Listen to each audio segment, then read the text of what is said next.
So this is about the top 10 YouTubers of 2021. The top 10 YouTubers of 2021 are as follows, from 10 down to 1. 10, Francesca Fiorentini. Number 9, The Vanguard. Number 8, Combo Couch. Number 7, Primo Radical. Number 6, Tim Black. Number 5, Jackson Hinkle. Number 4, Spar Brawl. Number 3, Lex Fridman. Number 2, Franc Analysis. And number 1, 11Alive. 11Alive news. Actual goddamn news. Actual information. Not just a bunch of talking heads bullshit. So now I'm going to talk about why, number 1. So, first of all, I'm so sick and tired of the Jink Ugar versus Jimmy Dore beef. I am so sick of that. I'm going to take any and other beefs that I can get. Even this Tim Pool versus R.A. Rugged Man. Fine, I'll take it. Tim Black taking on everybody. That was awesome. Glenn and Jimmy taking on his son Piker was awesome. Jackson Hinkle taking on Sam Cedar. And actually, Jackson Hinkle taking on everybody. It was awesome. Ryan Grimm taking on the CIA was awesome. Jink Ugar taking on Kim Iverson was awesome. My favorite beef is between Vanguard and Jackson Hinkle. I hope they don't knock each other out. I just think that is a gift that could keep on giving. They're basically the same, doing the same shit. They probably, 90% of their fans are probably exactly the same. So again, the top 10 YouTubers for 2021, 11Alive, Franc Analysis, Lex Fridman, Spar Brawl, Jackson Hinkle, Tim Black, Primo Radical, Combo Couch, Vanguard, Francesca Fiorentini. And 2 runner-ups, Rising and Jordan Peterson, being the spokesperson for all of Western civilization. That's no small feat. So those are runner-ups. Why 11, Alive? 11Alive News captured the McMichael conviction. 11Alive News was there for the Ahmed Arbery, court. I've never seen a lot of these talking head people actually go to court and get a court feed and then, say here's a clip of a court feed and then give their opinion about, or just say there was a car wreck or a shooting in the neighborhood or some shit. 11Alive News, these news stations, they got to get their shit right because motherfuckers will sue them if they don't.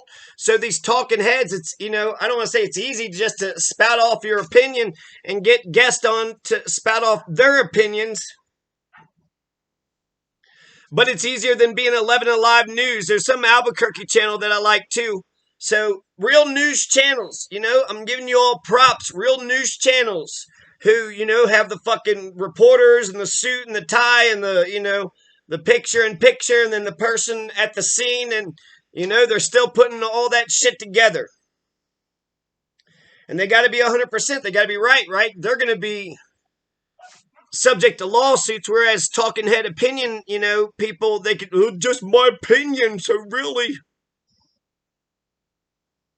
And for the rest of these talking head YouTubers, maybe you could focus on doing some real fucking news instead of just talking head shit. Hey, look at me. I got some great hair. You like my hair? And you like the opinions that I say? You're just clicking on me because you think I'm pretty, right? I'm getting sick of, celebrity culture. I'm annoyed. I'm done with celebrity culture. Motherfuckers, I looked up to and admired all these dumbass pieces of shit, and they don't have nothing to say when it comes to constitutional revolutions. Jesus Christ, motherfucking Ryan, the fucking Ant-Man, Paul Rudd, where the fuck are you, Paul Rudd, when it comes to getting us a constitutional convention, Paul Rudd? Oh, look at me, I'm Paul Rudd, I'm pretty and I just do acting and I just, fuck that celebrity culture bullshit. I want the information. I want the truth. I want the unadulterated WikiLeaks, type level truth. I want the videotape. I want the videotape of collateral damage. Now, Franc Analysis. Franc Analysis is a starving artist. I hope he's doing okay. I love Franc Analysis. He's an all-around great guy. If you actually want to build a cult of personality around somebody, Franc Analysis is your man. I hope he gets way bigger, but I love Franc Analysis' integrity. He's got a formidable integrity about him.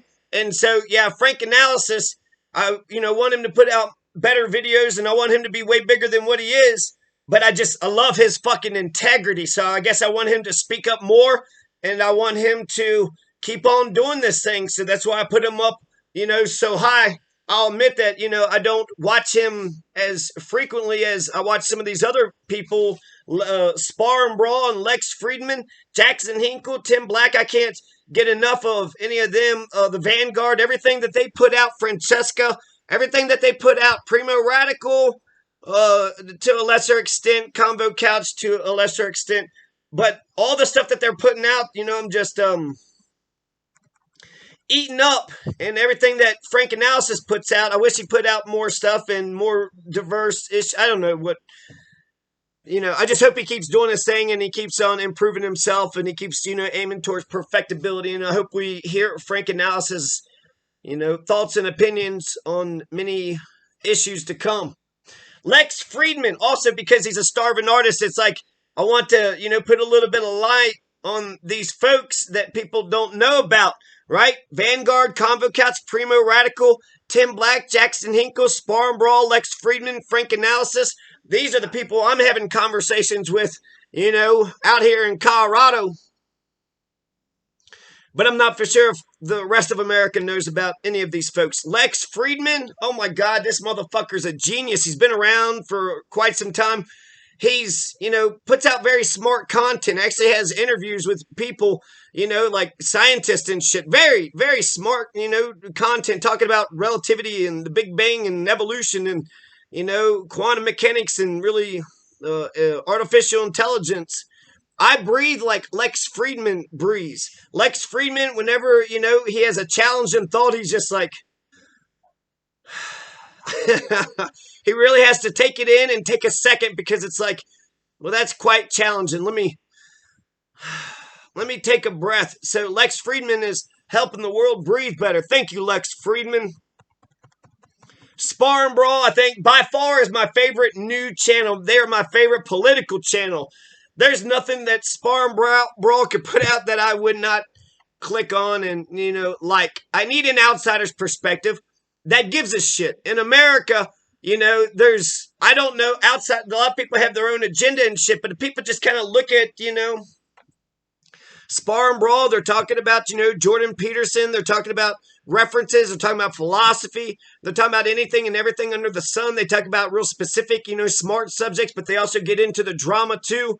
And when I, listen to Spar and Brawl, because they're an outsider who seems to give a shit, they just have mind-blowing common sense. They don't have any ulterior motives. They don't have to say, fuck this person and fuck that person.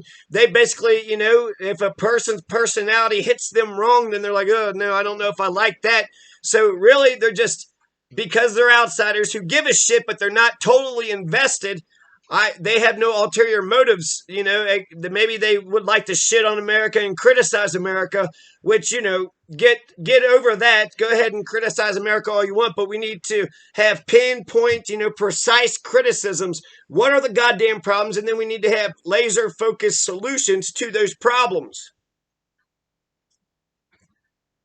And Spar and Brawl, I think they actually probably have already figured out America's problems. I just wonder if America is ready to hear the solutions to her problems from, people with brown skin. They said they had Turkish origins. I thought they were Persian. I don't give a fuck. I think they're Canadians. So that's my, I'm happy that they're Canadians and they're looking at America and they give a shit enough to comment on it. But it's also, like I said, they're outsiders. So they care, but they can only care so much. So really it's just like, here's the goddamn truth. Here's mind-blowing common sense. Here's some mind-blowing common sense truth. And I'm not getting that anywhere else. So Spar and Brawl, check out Spar and Brawl. I mean, I feel like I'm the only person, or is it just for me? No, these guys should be fucking legendary. In fact, all these people should talk to one another. Primo Radical, why don't you interview Spar and Brawl and Lex Fridman? Lex Fridman, why don't you interview the Vanguard and Convo Couch and their coverage of the Nicaraguan elections? Jackson Hinkle, number 5, right? So Lex Fridman, number 3, Spar and Brawl, number 4, Franc Analysis, number 2, and number 1, 11Alive. So everybody needs to have the integrity of Franc Analysis. So okay, so Primo Radical, Convo Couch and Tim Black, and everybody interview all each other. There was something about Joe Rogan had talked to somebody, the celebrities or some shit, and the interview, what they said was, as celebrities, they have to have that conversation. The conversation that most of Americans are afraid to have. Celebrities, they're in the public eye. They got to have that conversation so they can, have the shit figured out when it comes to their turn to speak. Jackson Hinkle. I very much wanted to put him number one. He's the king of the YouTubers in America right now. I hope he covers more new stuff like 11Alive kind of stuff, or creates his own media empire. Maybe, hire Franc Analysis or get himself an Emma Vigilant or an Anna Kasparian. So, I hope he gets way bigger than what he is, but he's the king of the YouTubers right now. His political philosophy is on point. He's criticizing AOC and Bernie and America from the left, from a socialist, left. I think he's got a problem with some words, progressive. I wonder what Jackson Hinkle would actually consider himself. He's a communist and he loves Lenin and shit, but I think he's got a problem with the word progressive. Maybe Jackson Hinkle can create a media empire where he's able to get citizen journalists from all over, America to expose the bullshit, corruption, and the criminal horse shit. Jackson Hinkle's getting criticized all around. Sam Cedar is, getting into criticizing Jackson Hinkle. So, Jackson Hinkle, you've made it. You've made it. And I hope he keeps on plugging away. He's young, he's a young adult. He's hip. He knows how to use new media. I saw him do this, debate thing where he basically conquered 10, just smashed 10 other people and was the, winner of that. So he's no stranger to debate. He's not afraid of debate and talking to other people. And when, people piss him off, he does go a little hard on Ryan Grimm. And so, it's don't cross Jackson Hinkle. Don't get on Jackson Hinkle's bad side. For whatever reason, I like Ryan Grimm. I like his, how he holds himself. And that's why I put Ryzen, as a runner-up. They got two conservatives and like kind of a right-wing progressive. So it's Rising is still a very right-wing show, and Rising under Crystal Ball and Sagar and Jetty was awesome because Bernie Sanders could have become president. As soon as Bernie lost, and it's like, why the fuck are we even listening to these folks? And now they're, fucking celebrity figures. They covered something. They helped some guy, some journalist who went to jail. So breaking points, I feel like breaking points are kind of like TYT. They got the model, they got the celebrity, they're on their fucking way. So they're kind of the dividing line for me. So I kind of go back and forth. I do click on some of their stuff, but I also click on, Majority Report stuff and TYT stuff too. So yeah, Jackson Hinkle is a badass. He's made it. I hope he keeps on plugging away. He's been plugging away daily for a year now, so I've probably been spoiled by Jackson Hinkle. I hope he's here, for years to come. I hope he keeps on getting, better and better at what he does. And Jackson Hinkle should watch out for Crystal Ball. She's coming for you, Jackson Hinkle. Crystal Ball is coming for Jackson Hinkle to conquer him. Tim Black, what a fucking badass. He's been on point. He's been on point for 10 years now. I'm not even for sure how long he's been.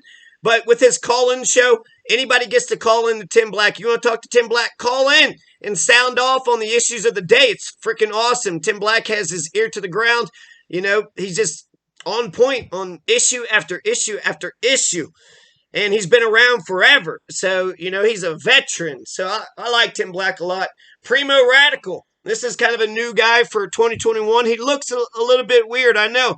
I mean, he can't help that. That's just how he was born. He's, he'll put a hat on or something. It's okay. His interviews are incredible, right? So he's a part of the narrative. He's part of the conversation. He's got like Brianna Joy level, Brianna Joy Gray and Katie Hopper level quality kind of interviews, if not better. He's interviewed Noam Chomsky, which went viral, Cynthia McKinney, Max Blumenthal. These are very important, progressives out there, and Primo Radical is getting those interviews. He interviewed Jimmy Dore, and he asked a question that Kyle Kalinske wanted to ask him but never got to. So Primo Radical, carried that conversation forward. It's a very important. Primo Radical is probably one of the most competent and smart, intelligent, progressive YouTubers out there.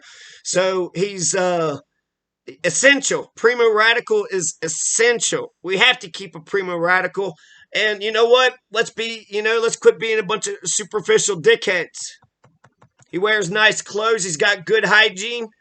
Who gives a shit? Well, you gotta be Don Juan DeMarco. You gotta be motherfucking Brad Pitt just to have a political opinion. Tim Russert, he was one of my favorite political commentary people, and he wasn't exactly, he had a Nixon kind of face. So, Primo Radical, number 7. Number 8, Convo Couch. I have such mixed feelings on Convo Couch. It's I hate the rightward shift, and rightward shift with Glenn Greenwald. I feel like he's been around for a long time. He can kind of handle it.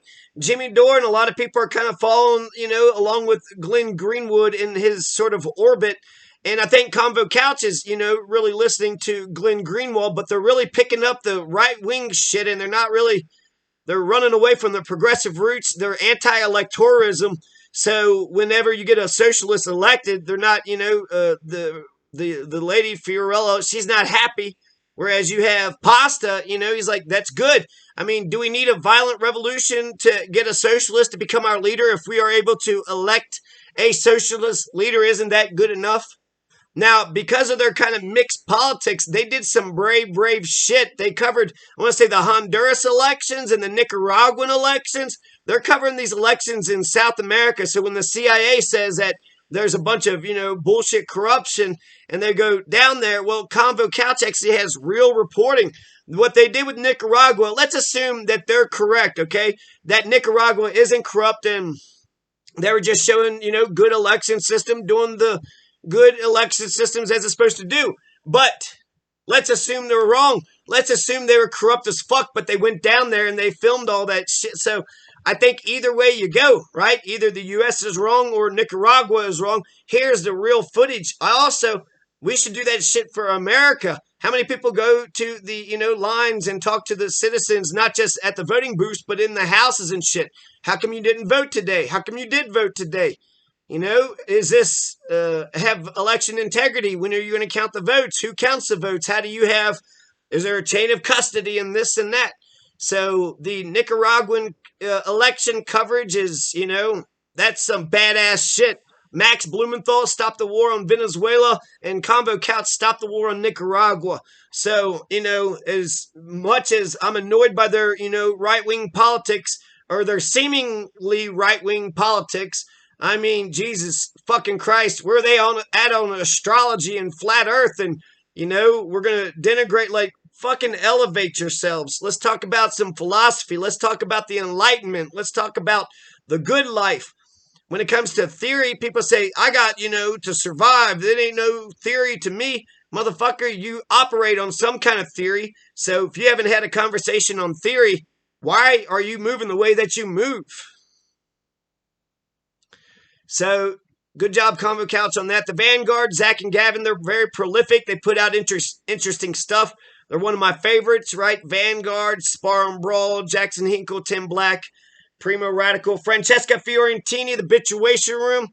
Francesca's still very funny and still very pretty, so good job, Francesca. Rising. Now, Rising had all that drama with Crystal Ball and Sagar and Jetty. I don't hate Ryan Grimm as much as others do. He took on, criticized the CIA like very hard. So did Jimmy Dore. I'm not giving Jimmy Dore as much credit, but I picked Jimmy Dore number 1 last year. So, and I don't watch Jimmy Dore as much as I used to, but I like Jimmy Dore and I like, a lot of what he says. And so I just don't hate Ryan Grimm as much as the others do. Force the vote needed. Ryan Grimm's intelligence and Ryan Grimm's philosophy is that he's going to put out the information to America and then you do with the information that he puts out there as you will. So that's a good journalist, I think. He's talking about interesting topics. Here's the information for those topics. Now it's on you to, do whatever you want to do or not do whatever you want to do. And I wonder if maybe because he takes like such a back room sort of, ivory tower perspective, It would be nice for people to get into the fight and say, let's move this thing, forward. Let's be like Hunter S. Thompson, do gonzo journalism, run for office and report it as you're running. Go into Congress and report all the stuff in Congress that you see. My God, Combo Couch, could you imagine if Fiorella or Pasta was elected, Congress folks? That would be incredible. They would be, pushing for all the progressive, I would agree probably with 90% of the progressive legislation that they would push. And when they, get into the halls of Congress, when they see a bunch of bullshit, they would be the first ones to point out the bullshit. So I think elevating our game, talking to one another, encouraging one another. We're all gods. And if you don't think we're gods and you're not, you don't see the ideal of the human potential. The human potential we're all gods, motherfucker. We're all gods.